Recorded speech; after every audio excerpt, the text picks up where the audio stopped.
Hello दोस्तों, स्वागत करता हूं एक बार फिर से आप सभी का परीक्षा तक के यूट्यूब चैनल पर। मैं हूं गौरव और आज हम डिस्कस करने वाले हैं एसएससी जीडी का प्रीवियस ईयर क्वेश्चन पेपर, जिसमें आज हमने लिया है 12 फरवरी 2019 का जो आपका शिफ्ट थर्ड में क्वेश्चन पेपर आया हुआ था, जिसमें हमने आपका जो जीके और जीएस वाला पोर्शन है जिसमें टोटल 25 क्वेश्चन पूछे गए थे, उसको आज हम डिस्कशन करने वाले हैं इस वीडियो के अंदर। ठीक है, और इसका ये जो वीडियो नंबर है वो वीडियो नंबर है 6, यानी कि इससे पहले इसके जो 5 पार्ट हैं वो ऑलरेडी आ चुके हैं।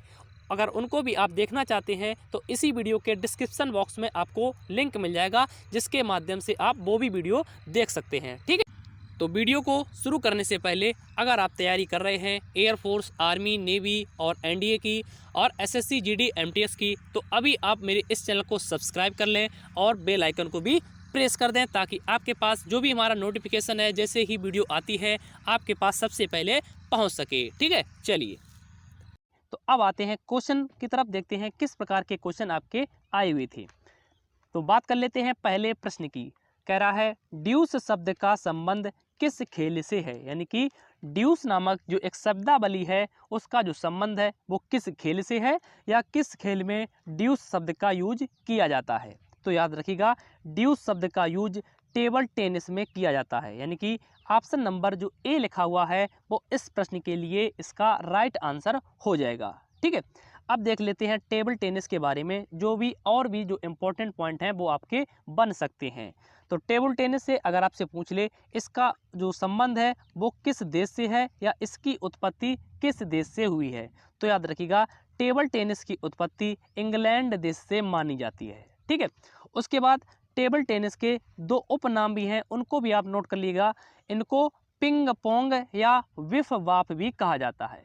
ठीक है, उसके बाद अगर आपसे पूछ ले टेबल टेनिस में टोटल जो नंबर ऑफ प्लेयर, यानी कि टोटल जो खिलाड़ियों की संख्या होती है वो कितनी होती है, तो याद रखिएगा 2 या 4, यानी कि या तो आपको एक एक दोनों तरफ मिलेंगे प्लेयर, या आपको दो दो दोनों तरफ प्लेयर देखने को मिलेंगे। ठीक है, तो अगर आपको 2 एंड 4 वाला ऑप्शन दिखाई देता है तो उसको आप मार्क करिएगा। ठीक है, उसके बाद अगर आपसे पूछ ले जो टेबल टेनिस है इसका जो ITTF यानी इंटरनेशनल टेनिस जो आपका फेडरेशन है इसका हेडक्वार्टर कहाँ पर है, तो याद रखिएगा इसका हेडक्वार्टर है लंदन में। कहाँ पर है, लंदन में, जो कि आपका इंग्लैंड में पड़ता है। ठीक है, एक पॉइंट आप और नोट कर सकते हैं, इसको 1988 में ओलंपिक में शामिल किया गया था, यानी कि अगर आपसे पूछ ले टेबल टेनिस को ओलंपिक में कब शामिल किया गया था, तो याद रखिएगा इसको 1988 यानी कि 1988 में ओलंपिक में इसको शामिल किया गया था। ठीक है, चलिए अब आते हैं अगले प्रश्न की तरफ।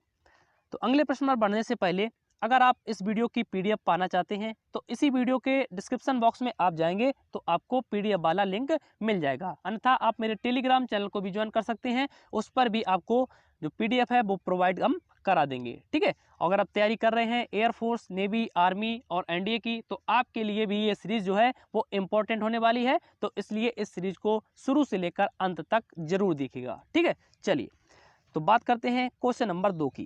कह रहा है पहले स्तनपायी क्लोन भेड़ का नाम क्या है। पहले तो हम आपको बता देते हैं कि यह क्लोन क्या होता है। तो क्लोन वो प्रक्रिया होती है जिससे कि किसी आदमी की उत्पत्ति की जाती है या फिर किसी भी जानवर की उत्पत्ति की जाती है। ठीक है, तो वही आपसे पूछ रहा है, यानी कि जो पहला स्तनपायी जानवर जो एक भेड़ नामक उस पर ये क्रिया की गई थी, क्लोनिंग नामक जो क्रिया थी वो इस भेड़ पर की गई थी, उसका आपसे नाम पूछ रहा है। तो याद रखिएगा उस भेड़ का नाम था डोली। क्या था, डोली, यानी कि ऑप्शन नंबर जो डी लिखा हुआ है वो इस प्रश्न का इसके लिए राइट आंसर हो जाएगा। ठीक है, अगर आपसे पूछ ले यह जो क्लोनिंग की गई थी, यानी कि यह जो प्रक्रिया की गई थी वो कब की गई थी, तो याद रखिएगा 1966 यानी कि 1966 में ये प्रक्रिया की गई थी। ठीक है, चलिए देखते हैं अगला प्रश्न।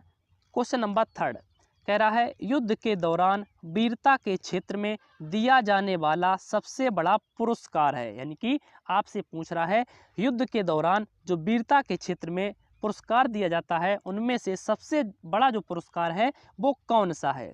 तो याद रखिएगा तो जो सबसे बड़ा पुरस्कार है वीरता के क्षेत्र में वो आपका हो जाएगा परमवीर चक्र। क्या हो जाएगा, परमवीर चक्र। यहीं पर अगर आपसे थोड़ा सा भी क्वेश्चन घुमा के पूछ ले, आपसे अगर पूछ ले कि युद्ध के दौरान शांति काल में जो सबसे बड़ा एक आपका पुरस्कार दिया जाता है उसको क्या कहा जाता है, तो शांति काल के दौरान जो सबसे बड़ा पुरस्कार दिया जाता है उसको कहा जाता है अशोक चक्र। क्या कहा जाता है, अशोक चक्र। ठीक है, तो इसको भी आप ध्यान रखिएगा। चलिए देखते हैं अगला प्रश्न, क्वेश्चन नंबर 4 कह रहा है भारतीय जनता पार्टी की उत्पत्ति किसके द्वारा उत्पादित एक जनसंघ है।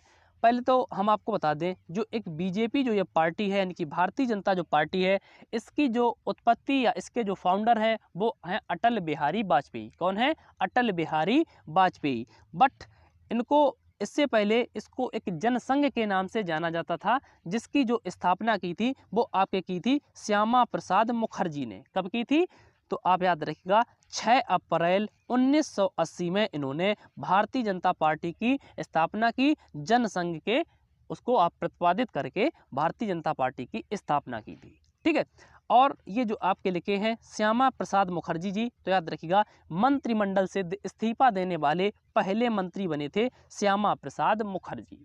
ठीक है, तो ऑप्शन नंबर जो सी लिखा हुआ है वो इस प्रश्न के लिए इसका राइट आंसर हो जाएगा। चलिए देखते हैं क्वेश्चन नंबर 5 कह रहा है एकमात्र पाकिस्तान नागरिक जिनको भारत रत्न दिया गया, यानी कि एकमात्र ऐसे पाकिस्तानी नागरिक हैं जिनको भारत रत्न से सम्मानित किया जा चुका है। तो याद रखिएगा वो आपके हो जाएंगे खान अब्दुल गफ्फार खां। कौन हो जाएंगे, खान अब्दुल गफ्फार खां। अगर पूछ ले कब दिया गया था, तो याद रखिएगा 1987 यानी 1987 में खान अब्दुल गफ्फार खां को भारत रत्न दिया गया था। ठीक है, ये जो आपके खान अब्दुल गफ्फार खां हैं इन्हीं को सीमांत गांधी भी कहा जाता है। ये एयरफोर्स या आर्मी हो या फिर आपका नेवी हो, ये क्वेश्चन आपसे पूछा जाता है कि सीमांत गांधी किसको कहा जाता है, तो याद रखिएगा सीमांत गांधी खान अब्दुल गफ्फार खां को कहा जाता है। इन्होंने 2 इम्पोर्टेंट मूवमेंट भी चलाए थे, जिनको लाल कुर्ती आंदोलन और खुदाई खिदमतगार आंदोलन, ये 2 इन्होंने आंदोलन भी चलाए थे। इनको भी आप नोट कर लीजिएगा। ठीक है, कौन कौन सा, लाल कुर्ती आंदोलन और खुदाई खिदमतगार आंदोलन। ठीक है, एक बात यहीं से और बन जाती है, एक पॉइंट आपका और निकल कर आता है जिसको भी आप नोट कर लीजिएगा। भारत के यानी कि भारत ने अभी तक 2 ही ऐसे विदेशी नागरिकों को भारत रत्न दिया है, जिनमें एक आपके हो जाएंगे खान अब्दुल गफ्फार खां और दूसरे आपके हो जाएंगे नेशनल मंडेला। कौन हो जाएंगे, नेशनल मंडेला, जो कि दक्षिण अफ्रीका के पहले अश्वेत राष्ट्रपति बने थे। कहाँ के बने थे, दक्षिण अफ्रीका के पहले अश्वेत राष्ट्रपति बने थे, जिनको 1990 में भारत रत्न से नवाजा गया था। कब नवाजा गया था, 1990 में। ठीक है, और इन्हीं यानी नेशनल मंडेला को पाकिस्तान का भी सर्वोच्च पुरस्कार इनको दिया जा चुका है, जो कि 1992 में निशान ए पाकिस्तान दिया गया था। ठीक है, भारत ने इनको 1990 में दिया था और पाकिस्तान ने इनको 1992 में दिया था निशान ए पाकिस्तान। ठीक है, चलिए देखते हैं अगला प्रश्न, क्वेश्चन नंबर 6 कह रहा है कि स्वतंत्रता के बाद भारत के पहले उप प्रधानमंत्री बने थे, यानी कि भारत के स्वतंत्र होने के बाद जो पहले उप प्रधानमंत्री बनाए गए थे वो कौन बनाए गए थे, तो याद रखिएगा वो आपके बनाए गए थे सरदार वल्लभ भाई पटेल। कौन बनाए गए थे, सरदार वल्लभ भाई पटेल। ठीक है, उसके बाद अगर आपसे पूछ ले सरदार वल्लभ भाई पटेल जो थे, इनको जो सरदार की उपाधि दी थी वो किसने दी थी, तो बारदोली के महिलाओं ने इनको सरदार की उपाधि दी थी। ये भी क्वेश्चन पूछा जाता है। ठीक है, और ये जो सरदार वल्लभ भाई पटेल है ये पहले गृह मंत्री भी बने थे। ठीक है, इसको भी आप नोट कर लीजिएगा। ऑप्शन नंबर ए में लिखा हुआ है राजेंद्र प्रसाद। तो याद रखिएगा जो ये आपके राजेंद्र प्रसाद थे ये भारत के पहले राष्ट्रपति थे, जो कि 1950 में बने थे। ऑप्शन नंबर बी में लिखा हुआ है डॉक्टर राधाकृष्णन। तो ये भारत के पहले उपराष्ट्रपति और दूसरे राष्ट्रपति बने थे डॉक्टर राधाकृष्णन। ठीक है, ऑप्शन नंबर डी में लिखा हुआ है जवाहरलाल नेहरू। तो याद रखिएगा जवाहरलाल नेहरू भारत के पहले प्रधानमंत्री बने थे। ठीक है, मैंने सभी ऑप्शनों को आपसे डिस्कस कर लिया है, तो सभी के बारे में ये पॉइंट आप नोट कर लीजिएगा। चलिए देखते हैं अगला प्रश्न, और बात करते हैं क्वेश्चन नंबर 7 की। कह रहा है निम्न में ऊष्मा का सबसे अच्छा चालक है। तो ऊष्मा का इनमें जो आपके ऑप्शन दिए गए हैं, जो सबसे अच्छा चालक है वो आपका हो जाएगा चांदी, यानी कि चांदी ऊष्मा का या विद्युत का सबसे अच्छा चालक माना जाता है। ठीक है, चलिए अब बात करते हैं क्वेश्चन नंबर 8 की। कह रहा है निम्न में कौन सा व्यापार अवरोध नहीं है, यानी कि व्यापार का जो अवरोध है वो इन ऑप्शन में से कौन सा ऐसा ऑप्शन है जो व्यापार में अवरोध का कार्य नहीं करता है। जो आपका लिखा हुआ है प्रशुल्क अवरोध, ये भी एक अवरोध का कार्य करता है। निषेध प्रतिरोध, ये भी एक अवरोध का कार्य करता है व्यापार में। जो आपका लिखा हुआ अपादान, तो ये भी आपका व्यापार में अवरोध का कार्य करता है। बट जो निर्यात सुरक्षा लिखा हुआ है, यानी कि ऑप्शन नंबर जो डी लिखा हुआ है, वो व्यापार में अवरोध नहीं है, यानी कि व्यापार में ये सहायक है। तो यानी कि ऑप्शन नंबर जो डी लिखा हुआ है वो इस प्रश्न के लिए इसका राइट आंसर हो जाएगा। चलिए देखते हैं अगला प्रश्न, क्वेश्चन नंबर 9। कह रहा है मस्तिष्क डैश तंत्र का हिस्सा है, यानी कि जो यह खाली स्थान दिया हुआ है यहाँ पर आपको भरना है जो कि मस्तिष्क का जो तंत्र का जो वो हिस्सा होता है। तो ऑप्शन नंबर जो आपका लिखा हुआ है इसमें से तंत्र का, यानी कि ऑप्शन नंबर जो सी में लिखा हुआ तंत्र का, वो तंत्र का तंत्र जो होता है वो मस्तिष्क का हिस्सा होता है, यानी कि ऑप्शन नंबर जो सी लिखा हुआ है वो इस प्रश्न के लिए इसका राइट आंसर हो जाएगा। चलिए देख लेते हैं अगला प्रश्न, क्वेश्चन नंबर 10। कह रहा है आपसे पूछा जा रहा है भारत में लोगों की डैश वाले राज्यों को अधिक प्रतिनिधि मिलते हैं, यानी कि आपसे पूछ रहा है जो भारत में एक चुनावी प्रक्रिया होती है या पॉलिटिशियन की जो सीटें हैं लोकसभा या राज्यसभा की, उनका जो बंटवारा किया गया है वो किस हिसाब से किया गया है, यही आपसे इस क्वेश्चन में पूछ रहा है। ऑप्शन नंबर बी में लिखा हुआ है कम आय, तो ये तो हो नहीं सकता। ऑप्शन नंबर सी में लिखा हुआ है अधिक आय, इसको भी मायने नहीं रखा जाता है। कम आबादी, इसको भी मायने नहीं रखा जाता है। जो आपका लिखा हुआ ज़्यादा आबादी, यानी कि भारत में जो सीटों का बंटवारा किया गया है पॉलिटिकल सीटों का, वो ज़्यादा आबादी के हिसाब से किया गया है। इसको आप ऐसे भी ध्यान रख सकते हैं कि जो आपका उत्तर प्रदेश है उसमें सबसे ज़्यादा जनसंख्या है, यानी सबसे ज़्यादा वहाँ पर आबादी है, इसीलिए राज्यसभा हो चाहे वो लोकसभा हो या फिर वो विधानसभा हो, सबसे ज़्यादा जो सीटें हैं वो उत्तर प्रदेश में पाई जाती हैं। ठीक है, इस तरीके से आप इस प्रश्न को याद रख सकते हैं। ठीक है, अगर आप लोगों को अब ये जो हमारा क्लास है वो पसंद आ रहा है तो प्लीज़ इस क्लास को लाइक ज़रूर करिएगा और ज़्यादा से ज़्यादा इस क्लास को शेयर भी करिएगा। ठीक है, चलिए तो चलिए अब बात करते हैं क्वेश्चन नंबर 11 की। कह रहा है लूनी एकमात्र प्राकृतिक जल स्रोत है जो रेगिस्तान में एक झील के अंदर बहती हैं। इस क्वेश्चन में कुछ करेक्शन कर लीजिएगा, यहाँ से लूनी को अलग कर दीजिएगा। हाँ, अब क्वेश्चन आपका हो जाएगा एकमात्र प्राकृतिक जल स्रोत है जो रेगिस्तान में एक झील के अंदर बहती हैं, वो नदी कौन सी है। ये क्वेश्चन इस प्रकार से होना चाहिए था, तो इसको आप थोड़ा सा इसमें टाइपिंग में थोड़ा मिस्टेक हो गया है। चलिए तो इसका जो आंसर हो जाएगा वो आपका हो जाएगा लूनी नदी। अब हम आपको बताते हैं लूनी नदी के बारे में। तो लूनी नदी के बारे में पहला पॉइंट आप नोट करिएगा, लूनी नदी एकमात्र ऐसी नदी है जो कभी समुद्र में नहीं मिलती हैं। ठीक है, उसके बाद दूसरा पॉइंट आप नोट करिएगा, लूनी नदी जो है इसकी कोई सहायक नदी नहीं है।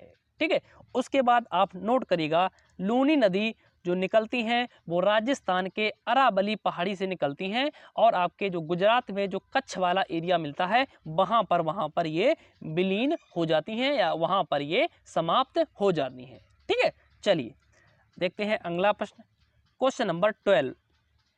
कह रहा है मीराबाई को 2018 में पद्मश्री से सम्मानित किया गया जो संबंधित हैं, यानी कि मीराबाई जो चानू हैं जिनको 2018 में पद्मश्री से सम्मानित किया गया, उनका संबंध किस खेल से है।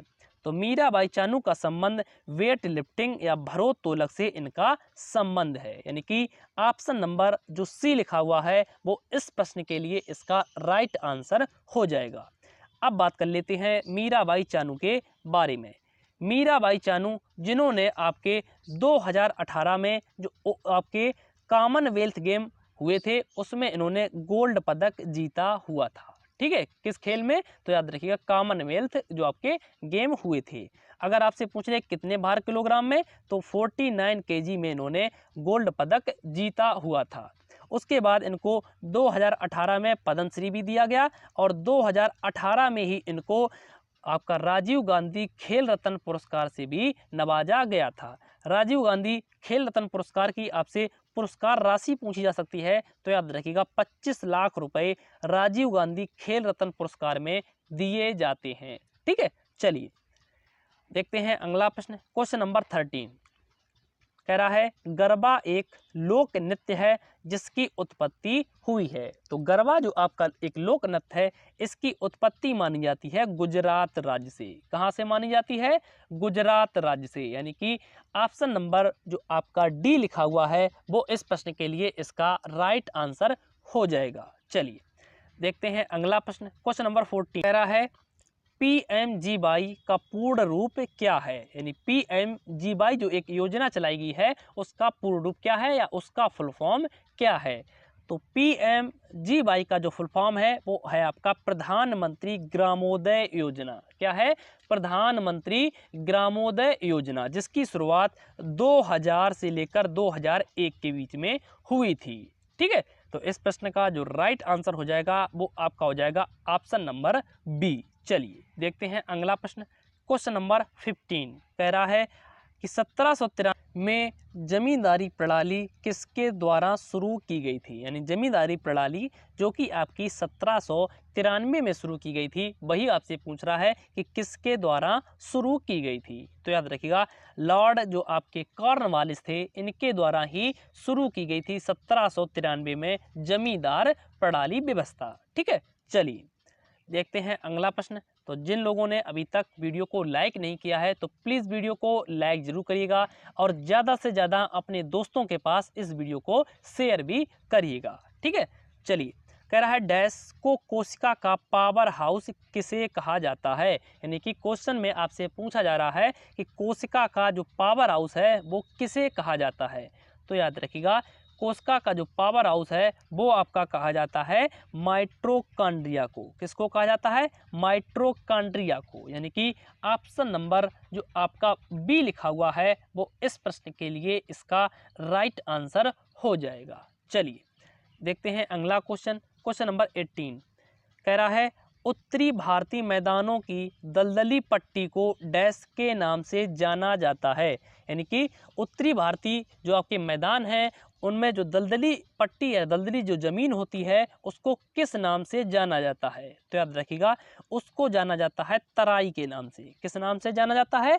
तराई के नाम से। यानी कि ऑप्शन नंबर जो आपका डी लिखा हुआ है वो इस प्रश्न के लिए इसका राइट आंसर हो जाएगा। चलिए देखते हैं अगला प्रश्न। क्वेश्चन नंबर 19 कह रहा है निम्न विकल्पों में कौन सा भारत में हिमालय की सबसे ऊंची पर्वत चोटी है? यानी कि सीधा सीधा आपसे यही पूछा जा रहा है कि भारत की जो सबसे ऊंची चोटी है जो हिमालय में विराजमान है उसको क्या कहा जाता है? तो याद रखिएगा उसको कहा जाता है कंचनजंगा। क्या कहा जाता है?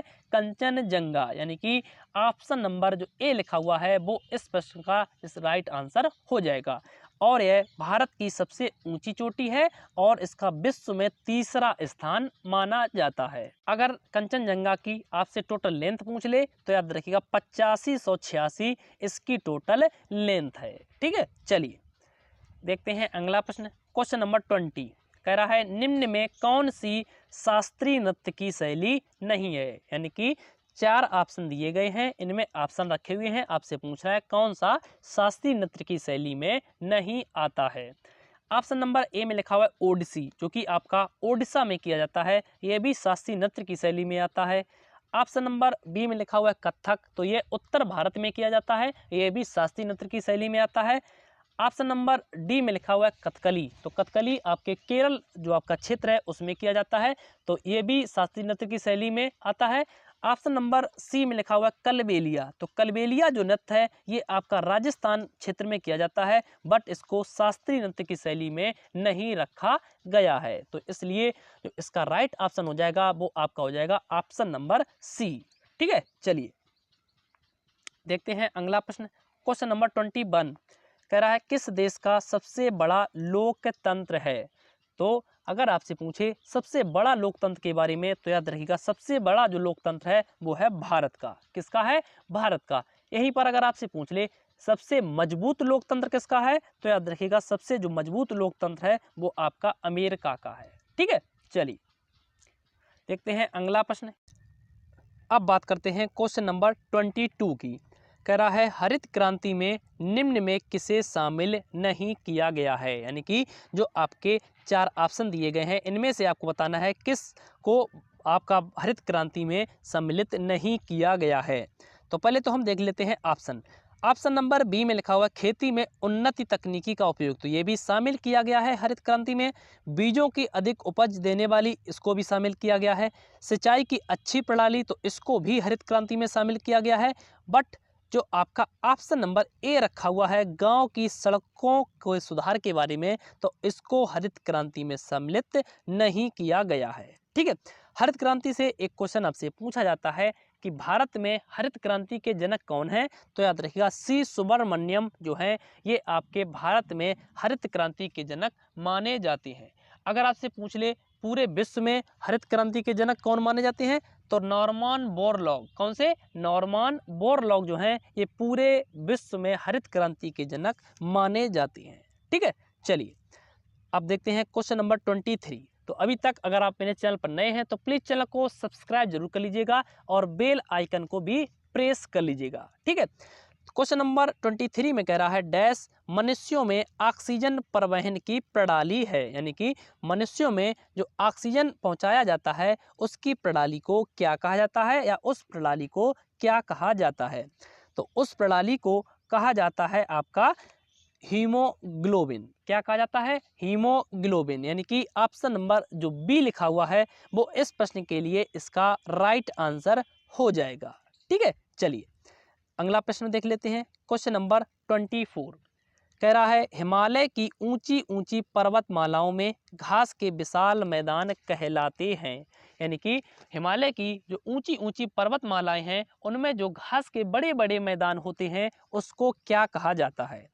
तो उसको कहा जाता है आपका बग्याल। क्या कहा जाता है? बग्याल, यानी कि ऑप्शन नंबर जो डी लिखा हुआ है वो इस प्रश्न के लिए इसका राइट आंसर हो जाएगा। अब हम देख लेते हैं जो विश्व में प्रमुख जो घास के मैदान है वो किस देश में पाए जाते हैं और उस घास के मैदान को क्या कहा जाता है। तो अगर आपसे पूछ ले जो आपके डाउन्स घास के मैदान है ये किस देश में पाए जाते हैं, तो ये ऑस्ट्रेलिया में पाए जाते हैं डाउन्स घास के मैदान। अगर आपसे पूछ ले लाओस जो घास के मैदान है वो कहाँ पर पाए जाते हैं, तो लाओस घास के मैदान वेनेजुएला में पाए जाते हैं। ठीक है, अगर आपसे पूछ ले बेल्ट घास के मैदान कहाँ पर पाए जाते हैं, तो ये आपके दक्षिण अफ्रीका में पाए जाते हैं। ठीक है, एक और आप नोट कर लीजिएगा, अगर आपसे पंपास पूछ ले तो ये आपके अर्जेंटीना में पाए जाते हैं। ठीक है, और जो सेसडो जो आपके घास के मैदान हैं ये आपके ब्राज़ील में पाए जाते हैं। एक बार हम फिर से रिपीट कर देते हैं, अगर आपसे डाउन्स पूछ ले तो ऑस्ट्रेलिया हो जाएगा, अगर लाओस पूछ ले तो वो हो जाएगा वेनेजुएला, अगर पंपास पूछ ले तो अर्जेंटीना हो जाएगा, अगर बेल्ट पूछ ले तो साउथ अफ्रीका हो जाएगा, अगर आपसे पंपास अर्जेंटीना हो जाएगा, उसके बाद अगर सेसडो आपसे पूछ ले तो आपका ब्राज़ील आंसर कर सकते हैं। ठीक है, चलिए देखते हैं अगला प्रश्न, आज का अंतिम प्रश्न। कह रहा है केरल में फसल की कटाई पर कौन सा उत्सव किया जाता है। तो केरल में जो फसल की कटाई किया जाता है उस समय उसमें एक उत्सव किया जाता है जिसको कहा जाता है ओणम। क्या कहा जाता है? ओणम, यानी कि ऑप्शन नंबर जो डी लिखा हुआ है वो इस प्रश्न के लिए इसका राइट आंसर हो जाएगा। ठीक है, तो आज का जो हमारा क्वेश्चन था जो पूरा पार्ट था 25 क्वेश्चनों का जो कि आपका एसएससी जीडी में जो कि आपका 12/2/2019 को शिफ्ट 3 में आपका क्वेश्चन पेपर आया हुआ था एसएससी जीडी के लिए, जिसमें टोटल 25 क्वेश्चन पूछे गए थे जिसको आज हमने डिस्कस किया। आपको ये जो डिस्कशन था वो कैसा लगा इसके बारे में हमें कमेंट बॉक्स में लिखकर जरूर बताएं। वीडियो अच्छी लगी हो तो वीडियो को लाइक करिएगा, ज़्यादा से ज़्यादा शेयर करिएगा, अपने दोस्तों को जोड़िएगा और हाँ हमारे टेलीग्राम चैनल से भी आप जरूर से जुड़िएगा। ठीक है, मिलते हैं नेक्स्ट वीडियो में, तब तक के लिए सभी को जय हिंद।